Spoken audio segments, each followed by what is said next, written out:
Em destaque no Panorama CBN, Eduardo Bolsonaro é condenado a 4 anos de prisão por coação ao processo da trama golpista. Alexandre de Moraes pede explicações a Jair Bolsonaro sobre a arma apreendida em Blitz. Polícia Federal aponta que Daniel Vorcaro pagou hotel de luxo a presidente da Câmara, Hugo Mota, além de viagens e mesada a Ciro Nogueira. STF mantém prisões de pai e primo de Vorcaro. Kylian Mbappé marca 2 gols pela França contra Senegal e passa Pelé e Messi entre os maiores artilheiros das Copas.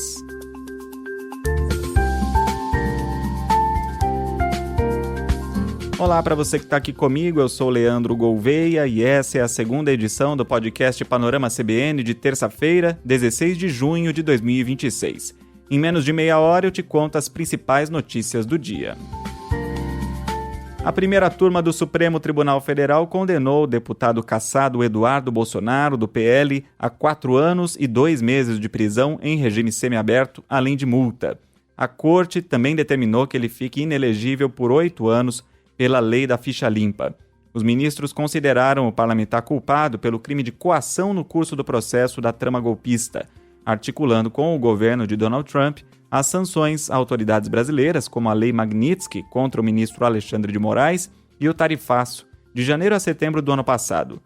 O relator do processo, o próprio ministro Alexandre de Moraes, votou pela condenação e foi acompanhado pelos ministros Cristiano Zanin, Carmen Lúcia e pelo presidente da turma, Flávio Dino.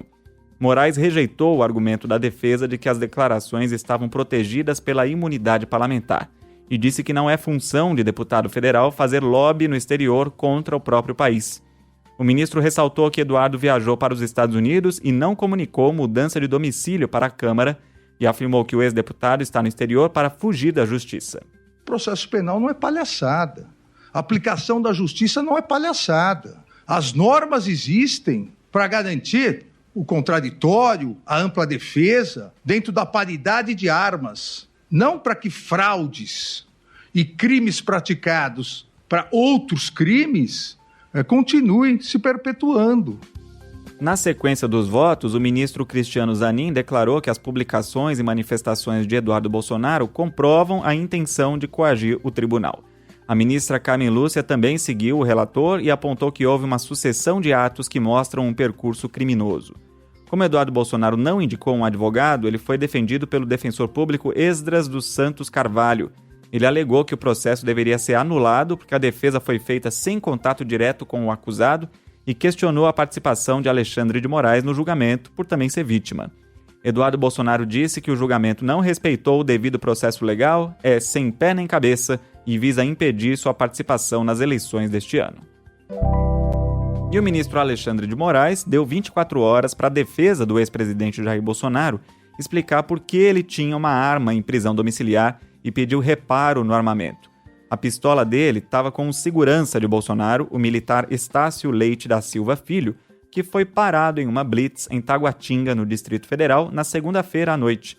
O funcionário disse que ia levar a pistola 9mm para o concerto. Mesmo estando em prisão domiciliar, o ex-presidente pode ter armas em casa, desde que estejam legalizadas, mas ainda assim o juiz pode proibir. A PM respondeu que as equipes responsáveis pelo monitoramento da prisão só inspecionam os veículos que entram e saem da casa e que os carros do Gabinete de Segurança Institucional ficam apenas na área externa e, por isso, não são revistados. E a Polícia Federal enviou documentos ao Supremo Tribunal Federal que revelam que Daniel Vorcaro, do Banco Master, pagou mais de R$500 mil em viagens de luxo e até mesadas para o senador Ciro Nogueira, do Progressistas do Piauí. O sigilo do relatório da Operação Compliance Zero foi retirado nesta terça pelo ministro André Mendonça.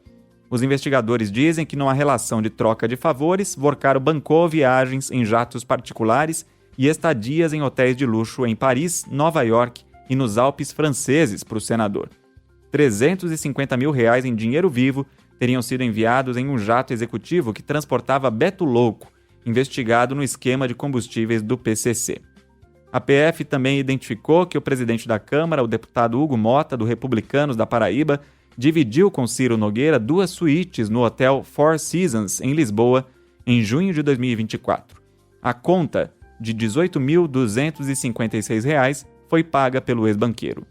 Em conversas gravadas, Vorcaro pede cuidado com a segurança em Lisboa, porque a cidade estava lotada. O dinheiro para pagar os políticos passava por empresas da família do banqueiro e por doleiros ligados ao PCC. Questionado sobre o caso, o deputado Hugo Mota disse que está tranquilo e defende uma investigação isenta. A defesa de Ciro Nogueira não se pronunciou agora, mas no dia da operação declarou que o senador repudia qualquer acusação de ilegalidade e que a atuação parlamentar dele foi legítima.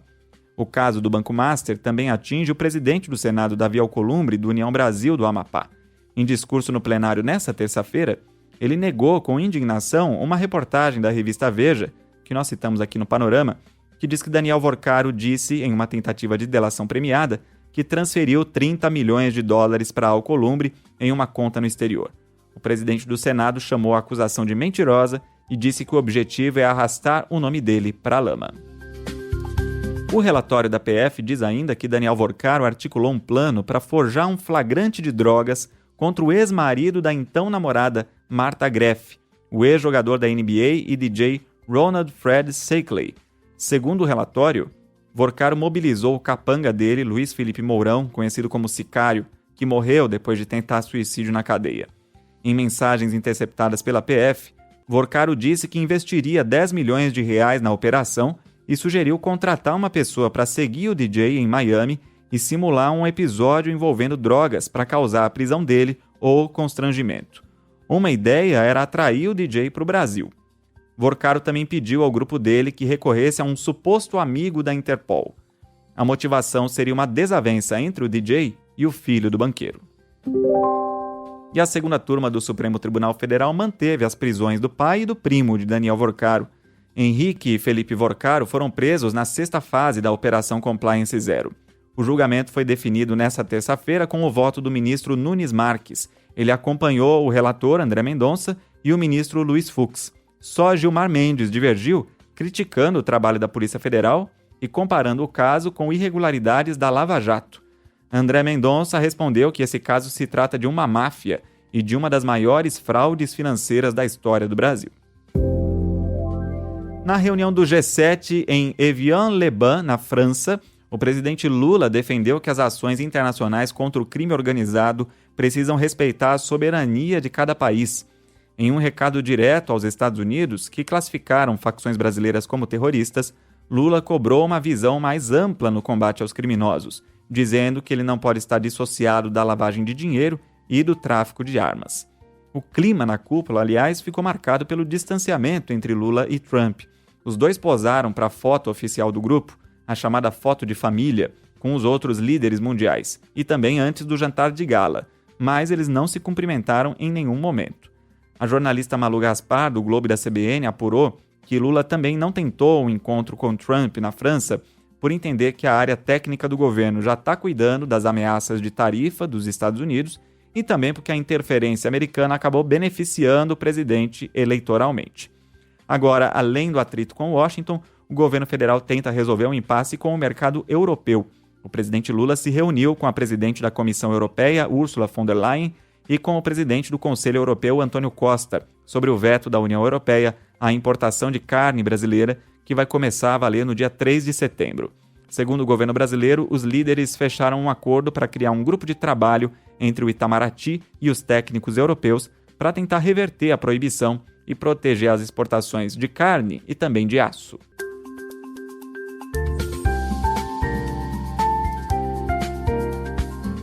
E o presidente dos Estados Unidos, Donald Trump, criticou o primeiro-ministro de Israel, Benjamin Netanyahu, por causa das ações militares no Oriente Médio. Também, durante a cúpula do G7, Trump cobrou mais responsabilidade de Israel em relação ao Líbano. Trump chegou a sugerir que a Síria deveria assumir o combate contra o grupo extremista Hezbollah se Israel não conseguisse agir sem provocar um grande número de mortes. Nessa terça, Israel, inclusive, realizou bombardeios no sul do Líbano, depois de interceptar foguetes disparados pelo Hezbollah. O governo do Líbano disse que 4 pessoas morreram. O exército do Irã, que é aliado do Hezbollah, prometeu que dará uma dura resposta a Israel caso o país continue com os bombardeios no sul do Líbano. O grupo extremista disse ter recebido promessas do Irã de que não vai assinar o acordo final com os Estados Unidos a menos que Israel se retire do Líbano, o que o país de Netanyahu se recusa a fazer por enquanto. O texto do acordo, que deve ser assinado nesta sexta-feira na Suíça, ainda não foi divulgado oficialmente. Trump afirmou que o documento provisório garante o fim do programa de armas atômicas de Teherã e que não vai investir dinheiro americano no Irã. A assinatura do tratado vai abrir um prazo de 60 dias para discussões técnicas sobre o programa nuclear iraniano, e por isso a assinatura não significa o fim automático da guerra, mas o início de um cessar-fogo para que os dois lados consigam negociar os detalhes finais. O Irã disse que o acordo inclui sim a questão nuclear e também a suspensão das sanções contra o país. O petróleo caiu ainda mais nesta terça-feira, no momento em que eu gravo, o barril do tipo Brent recua quase 5%, negociado a $79. A gente não via o petróleo abaixo de $80 desde o começo da guerra, lá em março. O principal índice da Bolsa de Valores de São Paulo fechou com queda de 0,45% aos 169.648 pontos. O dólar comercial subiu 0,39%, cotado a R$ 5,08. O euro vale R$ 5,90, com alta de 0,59%.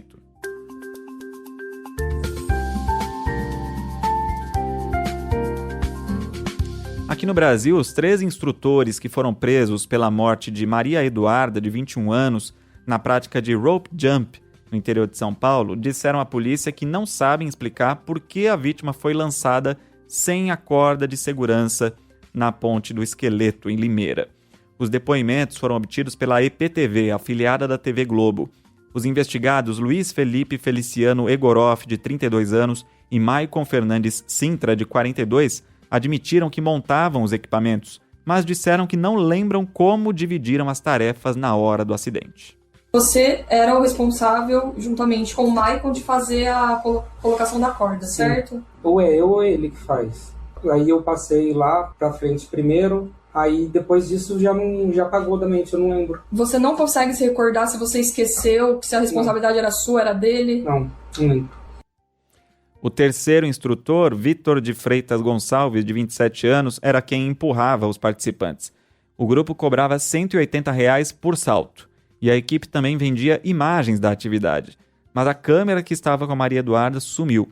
Uma testemunha contou à polícia que viu um organizador tirar o equipamento do corpo da jovem depois da queda. A defesa dos instrutores vai entrar com pedido de liberdade. O advogado Rafael Gomes dos Santos disse que discorda da acusação de homicídio doloso porque, para ele, os clientes não tiveram a intenção ou assumiram o risco da morte. O rope jump parece o bungee jump, mas usa cordas rígidas. O esporte não é proibido no Brasil, mas não tem regulamentação.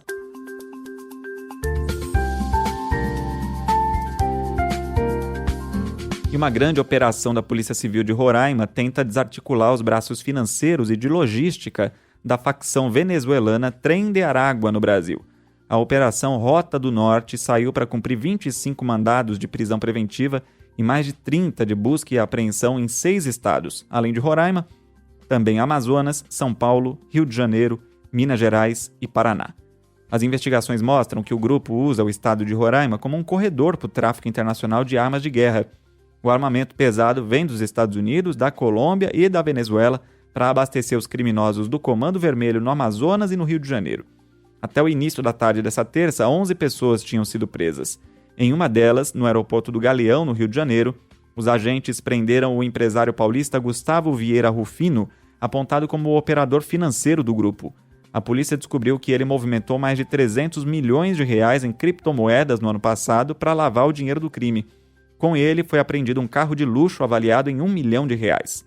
Na última sexta-feira, o presidente dos Estados Unidos, Donald Trump, confirmou que o principal líder do grupo, Héctor Guerrero Flores, conhecido como Ninho Guerrero, foi morto em um bombardeio dos Estados Unidos na Venezuela, coordenado em conjunto com o governo do país.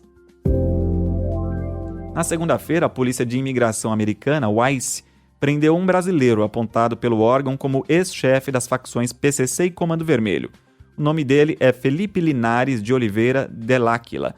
Ele foi pego numa perseguição enquanto tentava fugir para o México e mantinha a esposa como refém. Só que investigadores da Polícia Federal, das Polícias Civis e dos Ministérios Públicos de São Paulo e do Rio de Janeiro desmentiram a informação de que ele era chefe de facções criminosas, como disse o ICE. A apuração foi feita pelo G1 e pela Globo News. Na verdade, Dell'Aquila atua no ramo de entretenimento e tem condenação definitiva no Brasil a 9 anos de prisão por extorsão.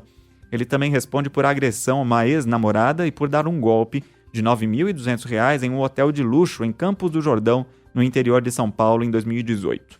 A suspeita é que ele só tenha recebido dinheiro de criminosos para lavar a quantia em uma produtora musical, mas sem liderar nenhuma organização. E a Polícia Federal Americana, o FBI, desarticulou um plano de atentado contra o evento de MMA que aconteceu no último domingo nos Jardins da Casa Branca. A informação foi divulgada nesta terça-feira pelo diretor do órgão, Kash Patel.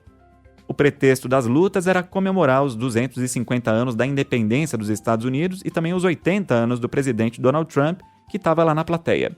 Segundo uma reportagem da emissora Fox News, 5 suspeitos foram presos e outros 23 foram identificados pelas autoridades. A investigação começou em Cincinnati, depois da polícia pegar o celular de um dos suspeitos com conversas golpistas no aplicativo Signal. O plano era usar drones com explosivos para atingir prédios vizinhos e provocar pânico, e na sequência, os atiradores iriam atacar os convidados durante o esvaziamento do lugar. Na Europa, um navio de guerra da Rússia fez disparos de advertência contra um iate de bandeira britânica no Canal da Mancha, que separa a Inglaterra da França. A denúncia foi feita pelo governo do Reino Unido e divulgada pelas agências de notícias Reuters e France Press. O navio russo já vinha sendo monitorado pelas autoridades britânicas há alguns dias. O episódio acontece só 2 dias depois de uma operação inédita na região, quando comandos britânicos interceptaram um petroleiro suspeito de integrar a frota fantasma que transporta combustível russo ilegalmente. Apesar da proximidade dos fatos, o governo britânico informou à agência Reuters que trata o caso do iate como um incidente isolado. E um artista russo que criticava o presidente Vladimir Putin foi morto a tiros na Polônia. Robert Kuzovkov, de 44 anos, conhecido pelo nome artístico de Semyon Skrepetsky, foi atacado em um estacionamento no leste da Polônia na última segunda. O artista foi abordado por um atirador que disparou 2 vezes. Quando a vítima caiu no chão, o autor se aproximou, atirou mais 3 vezes e fugiu. A polícia polonesa prendeu 2 cidadãos de Belarus perto do consulado do país. Eles são suspeitos de ligação com o crime. Belarus é governado por uma ditadura aliada da Rússia. Skrepetsky morava na Polônia desde 2021, quando fugiu da Rússia por medo de perseguição política. Ele era famoso por fazer caricaturas provocativas contra Putin. 3 dias antes do crime, o artista tinha feito um protesto em Berlim, na Alemanha, onde exibiu uma obra que misturava os rostos do ditador Joseph Stalin e de Vladimir Putin.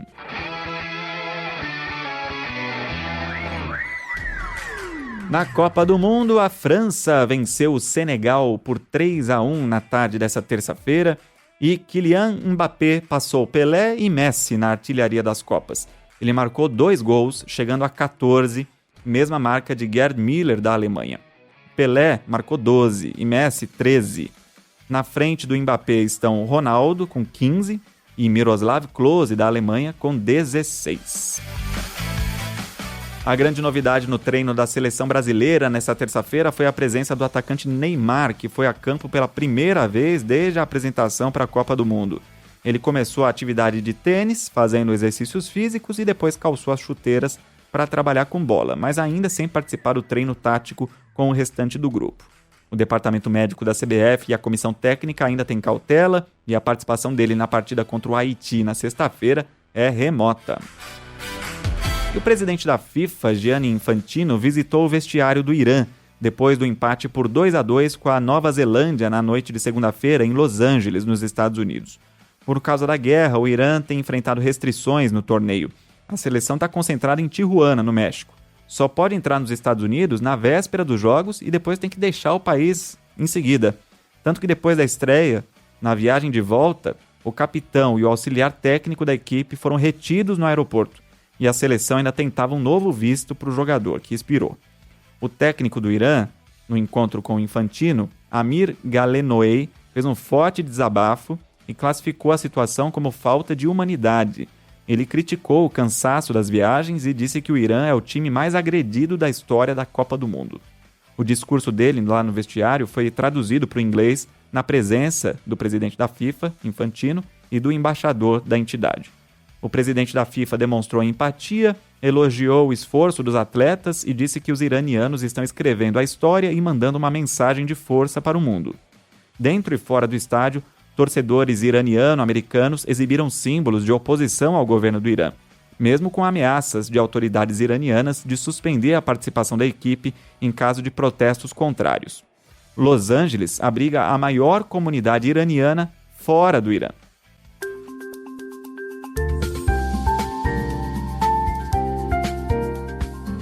E antes de encerrar essa edição, eu convido você a mandar mensagem para o Panorama. Meu e-mail é leandro.gouveia@cbn.com.br. No Instagram é só procurar por Lê Reis Gouveia e não esquece de escrever seu nome e de onde você está ouvindo. João Carlos Maia falou assim: Leandro, até agora você não está acertando nenhuma no bolão. Fala qual será as suas apostas para as próximas que eu quero tentar apostar contra. Olha, mas Espanha 0, Cabo Verde 0 derrubou todo mundo, viu? Não foi só eu, não. Mas até agora eu não acertei nenhum placar exato mesmo. Por pouco, aliás, eu não acerto França e Senegal, porque o último gol da França foi no finzinho do jogo. Que tristeza, né, João Carlos Maia? O Hugo Carneiro, que participou no último episódio, agora sim falou de onde escuta e escreveu: minha surpresa ao ouvir meu nome enquanto estou aqui na linha 1 do metrô de Barcelona, a caminho do trabalho. Tinha até esquecido do meu comentário. Valeu, Hugo, um abraço para você. E também a Silvia Regina, de Stuttgart, na Alemanha, pede um episódio também nas noites de domingo, para ela ouvir na segunda de manhã.